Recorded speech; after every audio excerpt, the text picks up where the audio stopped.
Shalom, selamat hari Minggu, Prapaskah kedua. Tuhan selalu memberkati kita sekalian. Biarlah ibadah hari ini membawa berkat dan sukacita bagi kita sekalian. Pelayan firman pada pagi ini dipimpin oleh Bapak Pendeta Richard Tumundo STH. Jemaat, mari kita menyanyi dari Kitab Bakti 6 ayat 1. Bernyanyilah orang percaya.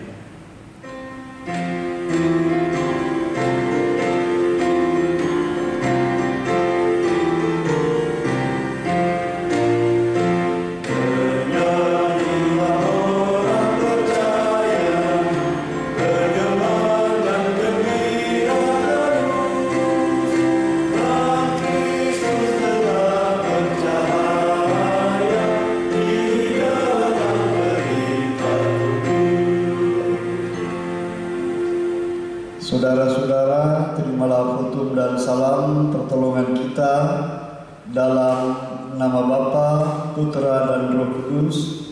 Kasih karunia Tuhan Yesus memberkati kita sekalian. Jemaat Tuhan, mari kita bermazmur dari Mazmur 28 ayat 6 sampai 9. Mazmur yang genap saya bacakan dan yang ganjil jemaat. Terpujilah Tuhan karena Ia telah mendengar suara permohonanku. Tuhan adalah kekuatanku dan perisaiku, kepadanya hatiku percaya, aku tertolong, sebab itu beri hatiku, dan dengan nyanyian aku bersyukur kepadanya. Tuhan adalah kekuatanku, umatnya, dan benteng keselamatan bagi orang yang diurapinya. Selamatkanlah kiranya umatmu, dan berkatilah milikmu sendiri, gembalakanlah mereka dan dukunglah mereka untuk selama-lamanya. Jemaat Tuhan, mari kita menyanyi dari Kidung Jemaat 289 ayat 1, Tuhan pencipta semesta.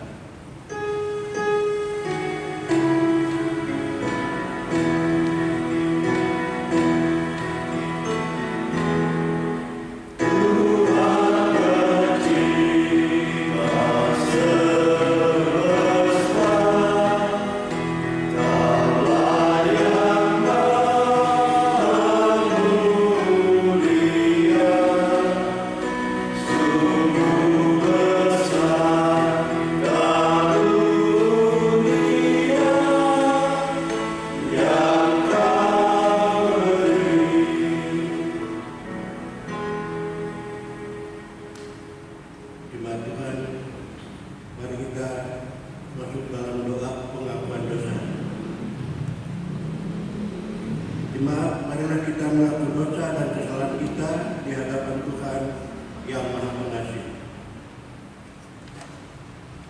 Kasihilah kami ya Allah, menurut kasih setiamu.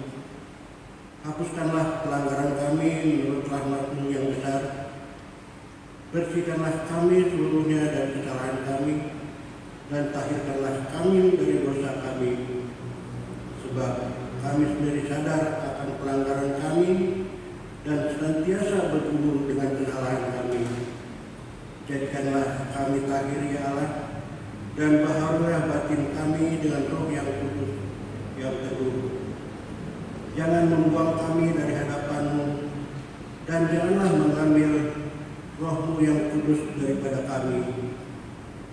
Bangkitkanlah kembali pada kami kegirangan, karena selamat yang daripada-Mu. Dan lengkapilah kami dengan roh kerelaan. Demikianlah pengakuan kami. Dengarlah ya Tuhan.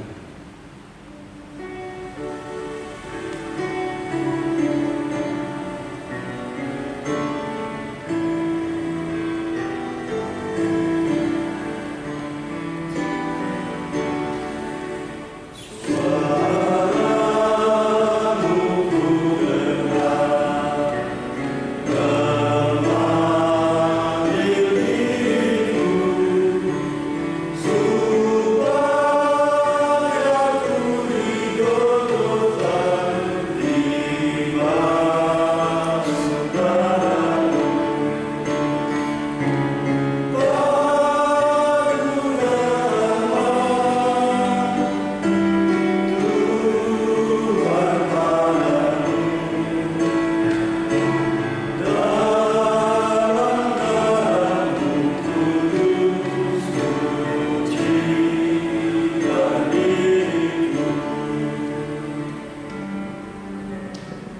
Mari saudara-saudara yang diberkati Tuhan, kita persiapkan hati untuk menerima firman Allah. Kita berdoa. Ya Bapa yang Maha Kasih, dalam persekutuan umat-Mu yang beribadah di rumah kami masing-masing, kami akan melandasi dengan pembacaan kitab suci lewat Alkitab.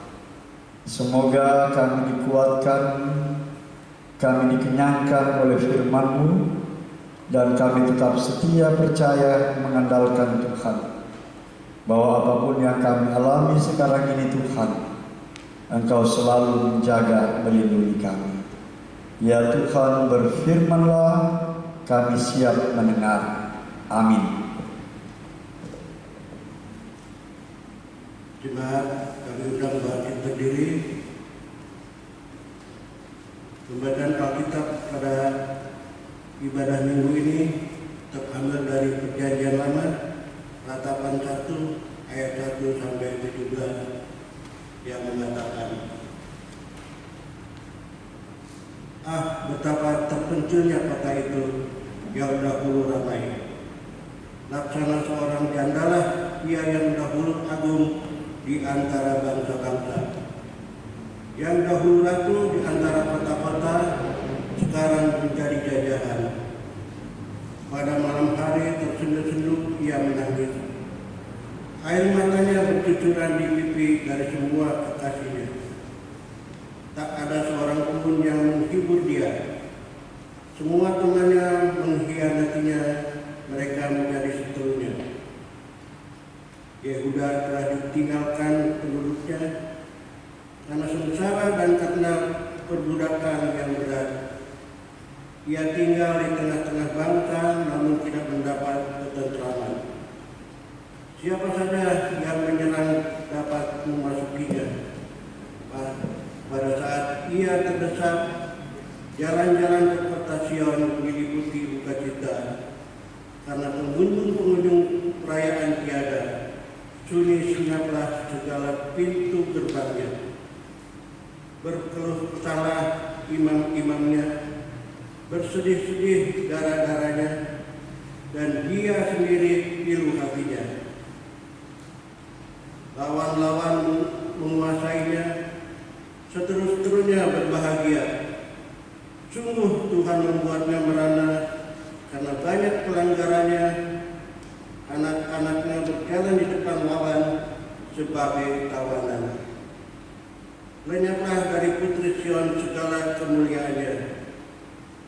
Pemimpin-pemimpinnya bagaikan rusa yang tidak menemukan padang rumput.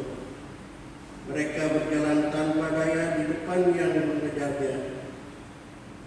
Terkenanglah Yerusalem pada hari-hari sengsara dan penderitaannya. Akan segala harta benda yang dimilikinya dahulu kala, tatkala penduduknya jatuh ke tangan lawan, dan tak ada penolong baginya. Para lawan menentangnya dan tertawa karena keruntuhannya. Yerusalem sangat berdosa sehingga najis adanya. Semua yang dahulu menghormatinya sekarang menghinanya. Karena melihat telanjangnya dan dia sendiri berkeluh kesah dan memalingkan mukanya. Kenajisannya melekat pada ujung kakinya. Ia tidak berpikir akan akhirnya, sangatlah dalam ia jatuh. Tidak orang yang menghiburnya, ya Tuhan. Lihatlah sengsaraku, karena si setan, si seteru membesarkan dirinya. Si lawan mengulurkan tangannya karena segala harta bendanya, bahkan harus dilihatnya bagaimana bangsa-bangsa. Masuk ke dalam tempat duduknya, padahal Engkau ya Tuhan telah melarang mereka untuk masuk jemaat-Mu. Berkeluh kesah seluruh penduduknya, sedang mereka mencari roti, harta benda mereka berikan ganti makanan. Untuk menyambung hidupnya, Lihatlah ya Tuhan, pandanglah betapa hina aku ini. Acuh tak acuhkah kamu sekalian yang berlalu? Pandanglah dan lihatlah, apakah ada kesedihan seperti kesedihan yang ditimpakan Tuhan kepadaku untuk membuat aku merana. Tatkala murkanya menyala-nyala, dari atas dikirimnya api masuk ke dalam tulang-tulangku, dihampakannya jaring di muka apiku, didesaknya aku mundur, aku dibuatnya terkejut. Kesakitan sepanjang hari, segala pelanggaranku adalah yang berat.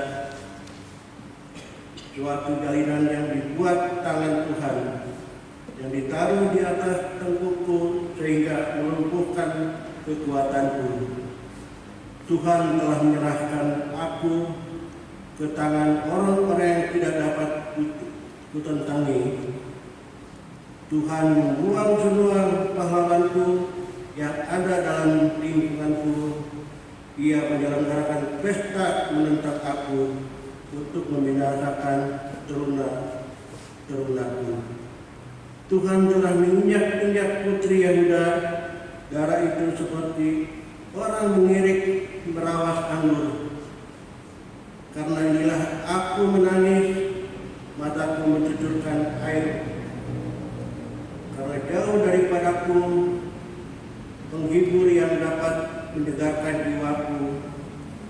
Bingunglah anak-anakku, karena terlampau kuat setelur. Sion mengulurkan tangannya, tetapi tak ada orang yang menghiburnya. Terhadap Yakub dikerahkan Tuhan tetangga-tetangganya sebagai lawan. Yerusalem telah menjadi najis di tengah-tengah mereka.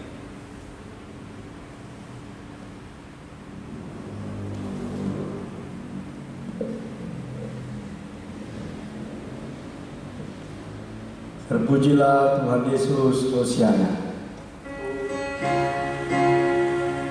Hosiana, Hosiana, Hosiana. Kami persilakan saudara-saudara jemaat yang beribadah di rumah untuk duduk kembali. Kalau kita membaca satu persatu dari ratapan pasal 1 ini, saya yakinkan bahwa bacaan ini panjang. Dan karena itu saudara-saudara, dalam ibadah minggu di rumah ini kita hanya renungkan ayat yang ke-11 dari kalimat yang terakhir. Saya bacakan sekali lagi dengan penekanan begini. Lihatlah ya Tuhan, pandanglah betapa hina aku ini. Realitas dunia dan manusia yang kita hadapi sekarang ini, bahwa kita berada dalam cengkraman pandemi global yang disebabkan oleh virus Corona-19. Dan karena penyebaran serta penularannya yang sedemikian cepat, pada akhirnya memicu banyak kekalutan, banyak ketakutan, dan emosi-emosi yang irasional dari banyak orang di dunia ini.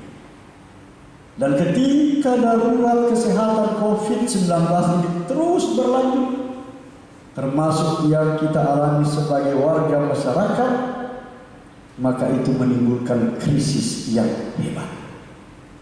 Maka secara pribadi saya menerima kalau banyak orang yang mulai bertanya dan mengajukan beberapa pertanyaan yang saya sebutkan di bawah ini. Kita bertanya bagaimana Allah yang Maha Kuasa itu masih membiarkan virus corona sehingga menimbulkan kecemasan, ketakutan, dan kekacauan. Mengapa Tuhan membiarkan virus ini? Ribuan orang ciptaan Tuhan yang paling mulia bahkan juga menghancurkan ratusan ribu orang lainnya. Lalu di manakah Tuhan ketika ia berada di dalam situasi pandemi ini? Apakah masih ada Tuhan? Bagi saya, saudara-saudara, itu pertanyaan yang wajar, itu pertanyaan yang normal. Karena ketika orang dihinggapi oleh ketakutan karena pandemi corona, harapan manusia pandemi ini bisa diakhiri. Situasi kembali ada di dalam damai sejahtera Tuhan dan tidak di dalam ketakutan dan kecemasan. Orang mulai berkata, "Ya Tuhan, lihatlah. Ya Tuhan, lihatlah Bapak Ibu Saudara-saudara, itulah kesedihan, itulah air mata yang ditinggalkan oleh mereka yang sudah mengalami musibah duka karena kepergian untuk selama-lamanya orang yang mereka cintai. Lihatlah ya Tuhan, berapa ribu pekerja yang tidak bisa lagi mencari nafkah, yang akhirnya hidup terlentung-melentung karena berada di dalam rumah. Lihatlah ya Tuhan, mereka yang terpisahkan karena isolasi diri sehingga tidak bisa lagi kontak fisik. Lihatlah ya Tuhan, berapa banyak umat-Mu yang tidak bisa lagi dalam persekutuan bersama di gereja, sehingga sama seperti hari ini kita beribadah di rumah masing-masing. Kita hanya lihat secara virtual, kita tidak kontak badan. Dan saya percaya tidak semua jemaat GBI Pengharapan yang nonton rekaman ibadah minggu ini. Saudara-saudara yang Tuhan berkati, ketika saya merenungkan ayat 11 kalimat yang terakhir dari pembacaan ini, lihatlah ya Tuhan, itu saya merenungkan betul bagaimana kesedihan dari seorang nabi yang melihat kekacauan negerinya, kehancuran dari bait yang begitu megah, bait yang ramai, yaitu bait Allah yang ada di Yerusalem. Dan kalau saudara-saudara perhatikan, kata lihat di dalam bahasa Ibrani ini adalah eka. Eka itu artinya aduh. Itu Bapak Ibu silakan lihat pasal 1 ayat 1. Betapa terpencilnya kota itu yang dahulu ramai. Aduh, itu artinya apa? Artinya merasa kesepian, merasa ditinggalkan. Ada keheranan. Kenapa kota yang tadinya begitu ramai dengan pesta-pesta ritual keagamaan tiba-tiba kemudian menjadi sepi? Jadi itulah penggambaran yang jelas bagaimana perasaan Yeremia ketika dia melihat sendiri situasi yang dialami oleh umatnya, dan bagaimana sepinya kota-kota yang tadinya ramai serta bait Allah yang megah itu. Ya, semua tinggal kenangan karena pemberontakan dan dosa yang mereka lakukan. Maka Tuhan yang melawan umatnya sendiri. Dan karena itu kita tahu dalam sejarah, Ia menggunakan bangsa asing Babel untuk menjalankan hukuman Tuhan. Saudara-saudara, apa dampak dari hukuman Tuhan atas umat yang dialami itu? Hukuman yang juga menimpa seluruh lapisan dan golongan masyarakat. Ini bagus kita lihat ayat demi ayat. Dikatakan tidak lagi ada keramaian, tidak lagi ada pesta-pesta keagamaan. Ayat 3, Yehuda telah ditinggalkan penduduknya karena sengsara dan karena perbudakan yang berat. Ia ditinggal di tengah bangsa-bangsa, namun tidak mendapat ketentraman. Jadi jangan harap ada lagi ibadah secara berjemaat di dalam bait Allah. Tidak ada lagi Bapak Ibu Saudara, karena sudah dihancurkan, sudah diratakan. Dan penggambaran Nabi Yeremia ini mau mengindikasikan betapa beratnya hukuman yang dialami oleh umat Israel. Tapi itulah cara Tuhan. bahwa ketika umat yang dipilih tidak menguduskan dirinya dan tidak taat menyembah kepada Tuhan, maka Tuhan menjatuhkan hukuman untuk mendidik dan membaharui umatnya. Saudara-saudara, pertanyaannya bagi kita sekarang ini, apakah pandemi global virus Corona 19 yang melanda dunia sekarang ini merupakan hukuman Tuhan atas kejahatan dan pemberontakan manusia yang kerap melawan kehendak Tuhan? Ataukah pandemi Corona 19 ini merupakan tanda-tanda akhir zaman sebelum kedatangan Yesus Kristus untuk terakhir kalinya? Walau banyak tulisan yang mengaitkan semua itu. Bahkan kadang-kala saudara-saudara, peristiwa pandemi Corona dikaitkan dengan 14 hari umat Israel berada di rumah sebelum mereka keluar dari Mesir. Padahal mereka tidak belajar. Orang Israel tidak pernah mengenal kalender Masehi. 1 hari bagi orang Israel itu bukan 24 jam sebagaimana kita hitung, tetapi hanya 12 jam. Jadi kalau di dalam Alkitab disebut 14 hari, maka itu berarti yang ada hanya 7 hari. Jadi bagi saya itu pandemi Corona 19 tidak boleh kita kaitkan dengan hukuman Tuhan atau merupakan tanda-tanda akhir zaman. Saya percaya apa yang dikatakan oleh Petrus. Tuhan tidak menghendaki seorang pun itu binasa. Dia menghendaki semua orang itu diselamatkan. Tapi sebagai orang-orang yang beriman dan yang berhikmat, saya mau kaitkan saudara-saudara peristiwa pandemi global COVID-19 yang melanda dunia ini sebagai tindakan Allah yang membenci dosa dan kejahatan manusia.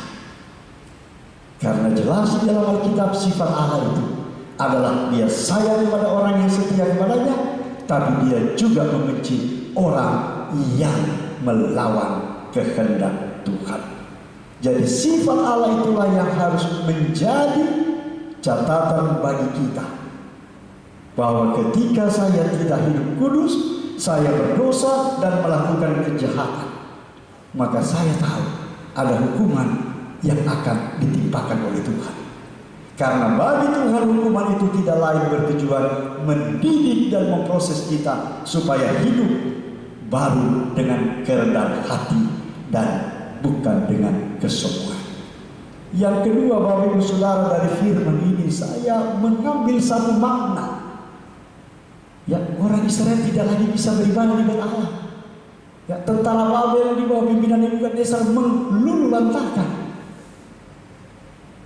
Kalau pemerintah memberikan instruksi kita untuk beribadah di rumah masing-masing, apakah saya percaya pemerintah itu wakil Tuhan sehingga saya mengerjakan itu?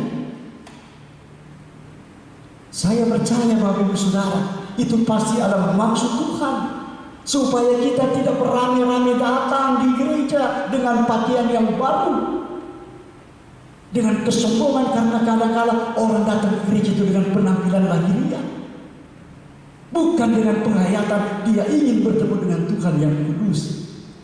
Makanya saudara-saudara perhatikan, saudara amati mungkin dari diri kita, mungkin juga dari banyak orang yang datang ke gereja. Jarang Bapak Ibu lihat orang naik sepeda lagi, jarang Bapak Ibu lihat orang jalan kaki lagi. Kalau bukan bannya 2, pasti 4. Karena tidak mungkin orang datang ke gereja bannya 3. Itu namanya bajai. Bapak Ibu Saudara lihat itu penampilan lahiriah. Karena kalau dalam gereja itu kita dibuat semacam kelas, dibuat semacam sektoral.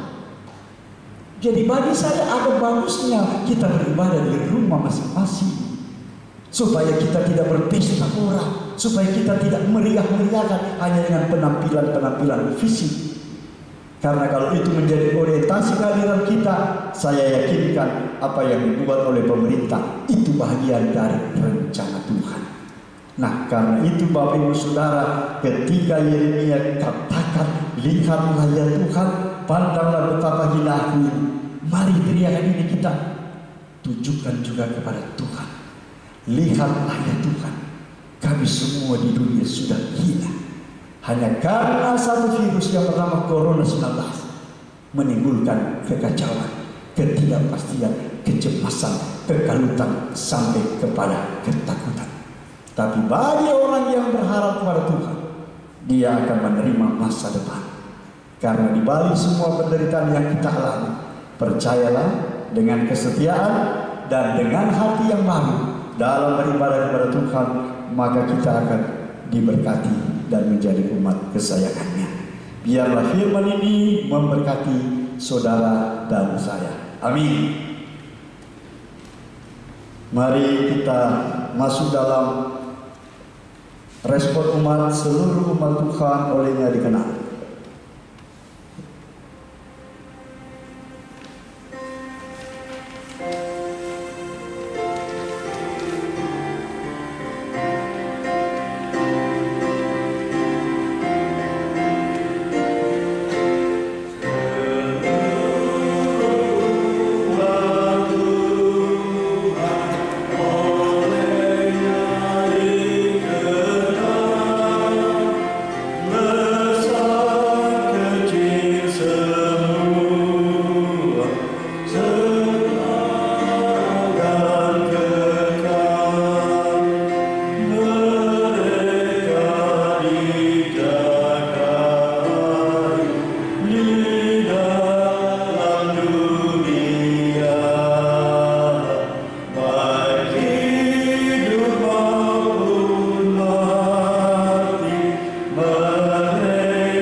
Saudara-saudara yang ibadah di rumah untuk berdiri bersama gereja dan orang percaya di segala tempat dan abad.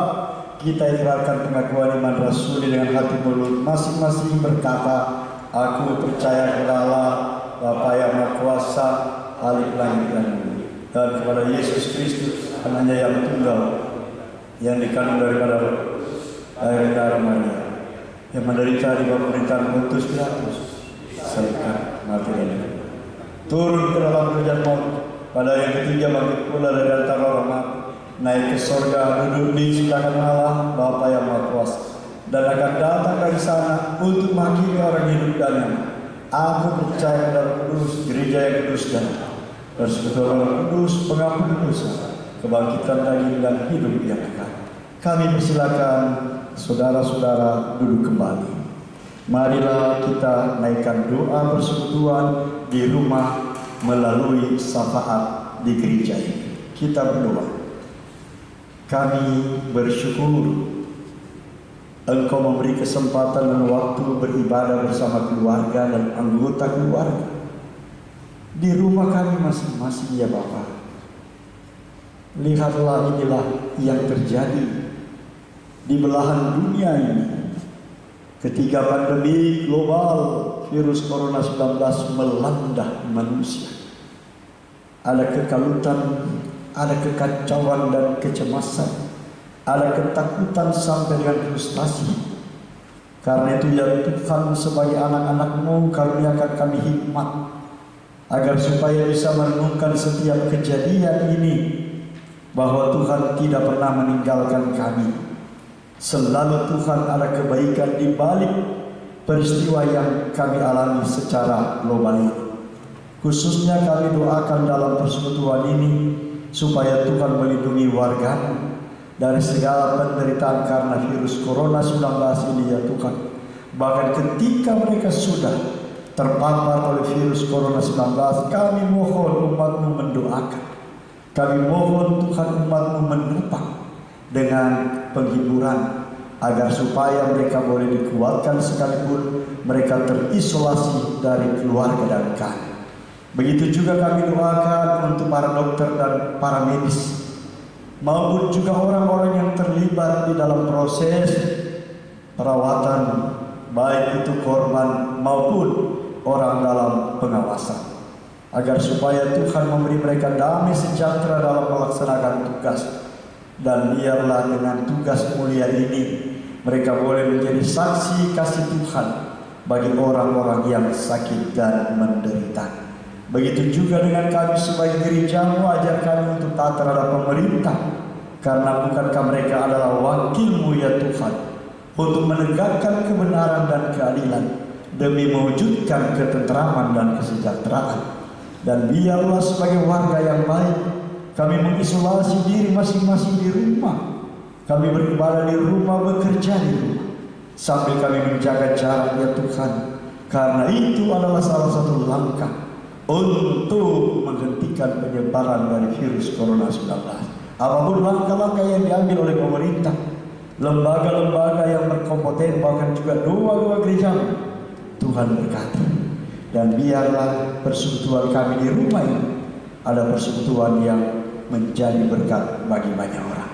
Ya Tuhan, ketika kami akhiri ibadah yang kudus, Tuhan lindungi kami, Tuhan jaga dan berkati kami, sehingga kelak kami boleh percaya bukan kemerahan, bukan kemegahan yang Tuhan inginkan dalam pertemuan bersama, tetapi kesederhanaan dan hati yang terarah kepada. Inilah doa kami Bapa, dalam nama Yesus yang mengajar kami berdoa. Bapa kami yang di surga, dikuduskan, datanglah kerajaan-Mu, bila kehendak bumi seperti di surga. Berikanlah kami hari ini makanan kami secukupnya, dan ampunilah kami kesalahan kami, seperti kami juga mengampuni bersalah kepada kami, dan jangan bawa kami dalam pencobaan, tetapi lepaskanlah kami daripada jahat.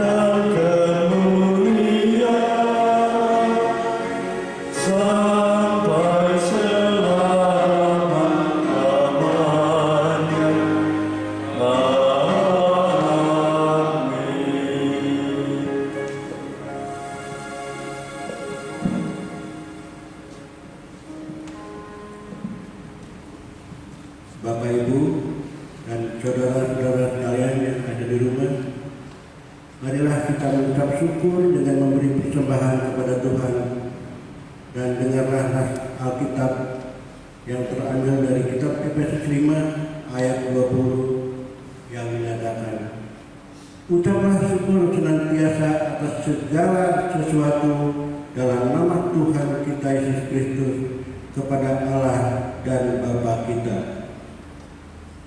Kita sambut Gita Bali 81 ayat 1, Allah sumber kemurahan.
Bapak Ibu dan saudara sekalian yang ada di rumah, mari kita satu dalam doa untuk mendoakan persembahan yang telah kita berikan. Bapa kami yang berada di dalam surga, kami mengucap syukur dan terima kasih Bapa atas segala berkat yang Kau selalu berikan kepada kami keluarga. Bapa, pada ibadah ini kami masih diberi kesempatan untuk memberikan persembahan kami. Terimalah Bapa persembahan kami ini menjadi harum bagi Bapa, bagi kemuliaan nama saja Bapa. Terima kasih Bapa, dalam nama Yesus Kristus kami ucap syukur. Amin. Jemaat, mari kita akhiri persekutuan kudus ibadah minggu di rumah-rumah jemaat ini dengan berdiri. Kita lantunkan 339 dari Kidung Jemaat.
Saudara-saudara, arahkan hati dan pikiranmu kepada Tuhan dan terimalah berkat-Nya, kasih karunia Tuhan Yesus Kristus, pengasihan Allah Bapa dalam persekutuan dengan Roh Kudus menyertai saudara sekalian.